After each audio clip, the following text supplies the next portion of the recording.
He was a billionaire, and this man had nothing. You are When the nothing! poor man begged him for a Please, job, I will the give you billionaire laughed everything. in Just his face. save me! But 3 months later, that same billionaire, at the age of 38, Alexander Blackwood had everything a man could dream of. A mansion bigger than a hotel, private jets, luxury cars, and a company worth more than £2 billion. Every morning, Alexander walked through the glass doors of Blackwood Industries while hundreds of employees stood up to greet him. But Alexander never smiled at them.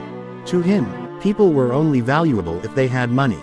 One rainy evening, Alexander was leaving his office. His expensive black car stopped outside the building. And that's when he saw him. A poor man sitting near the entrance. His clothes were old, his shoes were torn, and he was holding a small cardboard sign. "Please, I only need a job." Alexander stopped. The poor man stood up. "Sir, I can work. Anything. Cleaning, carrying boxes, anything." Alexander looked at him from head to toe. Then he laughed. "A job?" The man nodded. Alexander smiled coldly. "People like you don't work in my company." The poor man's face dropped. Alexander got into his car. But before the car drove away, the poor man said something that Alexander never forgot. "One day, sir, you may need someone like me." Alexander laughed again. But he had no idea. That day would come sooner than he imagined. The poor man's name was Thomas Reed. For years, Thomas had worked as a mechanic. He understood machines better than most engineers. But after losing his job, he had spent months searching for work. Every company rejected him, not because he lacked experience, but because he looked poor. That night, Thomas walked through the rain with nothing in his pocket. He had no home, no family nearby, and only a few coins left. But there was something nobody knew about Thomas. Before becoming a mechanic, he had been one of the most brilliant engineers in the country. Years ago, he had helped design a revolutionary energy system. But the company had stolen his invention. And after a legal battle, Thomas lost everything. His money, his career, and his reputation. Now he was just another poor man that rich people walked past. But Thomas never stopped learning. Every night, he studied machines. Every day, he watched the latest technology. And secretly, he knew something was wrong with Alexander Blackwood's company. Something that would soon destroy the entire empire. 3 months later, Alexander Blackwood was preparing to launch the biggest project of his life. A revolutionary energy system. The project was worth billions. The entire world was watching. News channels called Alexander a genius. Investors were ready to invest even more money. But just 48 hours before the launch, something went terribly wrong. The system suddenly began shutting down. Engineers worked through the night. They replaced parts, changed software, restarted the entire system. But nothing worked. Every minute the company lost millions. The board of directors panicked. And then, the worst thing happened. The system began overheating. If it exploded, the entire facility could be destroyed. Alexander stood inside the control room. His face had turned pale. "Fix it," he shouted. But nobody could. His best engineers had no answers. Then an old security guard suddenly remembered something.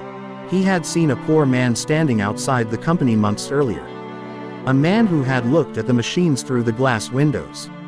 The guard said, "Sir, I think I know someone who might understand this system." Alexander looked at him. "Who?" The guard answered. "The poor man you laughed at." Fire Section 4. The billionaire begged the poor man. Studio microphone voiceover script. Alexander immediately ordered his employees to find Thomas. After hours of searching, they found him inside an old abandoned garage. Alexander himself arrived there. The same billionaire who had laughed at Thomas months ago was now standing in front of him.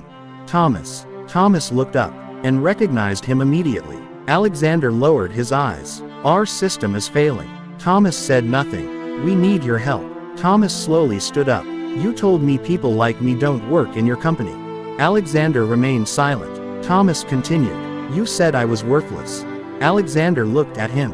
For the first time in his life, the billionaire had no answer. Finally, he said, "I was wrong." Thomas looked at him for several seconds. Then he asked, "How much time do we have?"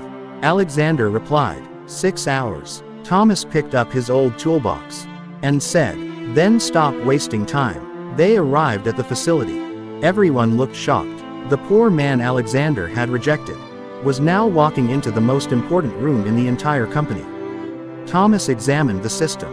He looked at one small component and immediately understood the problem. This part is installed backwards. The engineers laughed, but Thomas didn't. He changed the position of one small component. The system restarted. The alarms stopped. The entire facility became silent. And then, the machine came back to life. Fire Section 5. The truth that changed everything. Studio microphone voiceover script. The next morning, Alexander stood in front of the entire company. Thousands of employees were watching. The media was waiting. Investors were waiting. Everyone expected Alexander to take credit for saving the project. But Alexander did something nobody expected. He called Thomas Reed onto the stage. The poor man walked forward. Alexander turned toward him and said, "This man saved my company." The room became silent. Then Alexander continued, "Months ago, I judged him by his clothes. I thought money made me better than him. But the truth is, I had billions of pounds. And he had something I could never buy. Knowledge, experience, and character." Alexander offered Thomas a position as the company's chief engineer. But Thomas refused. Everyone was shocked. Thomas simply said, "I don't need your money." Alexander asked, "Then what do you want?" Thomas looked at him. "I want you to stop judging people by what they have." Alexander never forgot those words.